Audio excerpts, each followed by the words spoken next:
ভালুকা ময়মনসিংহে ধর্ম নিয়ে কটূক্তির অভিযোগে শ্রমিককে পিটিয়ে হত্যা, র্যাব 14 ময়মনসিংহ কর্তৃক 7 জন গ্রেপ্তার।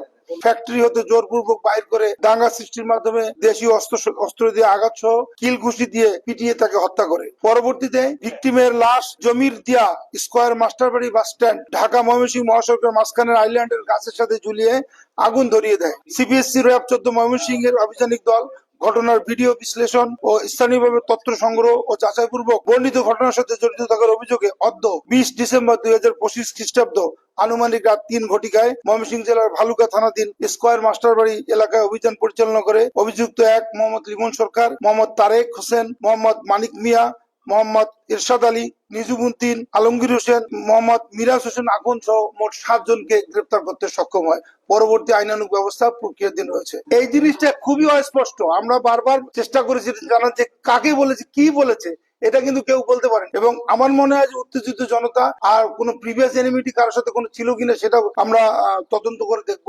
কিন্তু একটা লোককে একটা এই অভিযোগে মেরে ফেলা এবং গাছের সাথে ঝুলিয়ে তাকে হত্যা করা, মানে আগুন দিয়ে হত্যা করে, এটা কিন্তু কোনোভাবেই আইনে কভার করে না এবং আমরা কোনোভাবেই সরকার এবং আইন শৃঙ্খলা বাহিনী এটাকে কোনোভাবে স্পেয়ার করবে না। সূত্রপাত কার সাথে হয়েছিল, সূত্রপাত তো হয়েছিল এটা নিয়েই, ফ্লোরেই তাদের সাথে বাকবিতণ্ড শুরু হয়ে গিয়েছিল এবং তাকে কোনোভাবে আর ফ্যাক্টরিতে রাখা যাচ্ছিল না।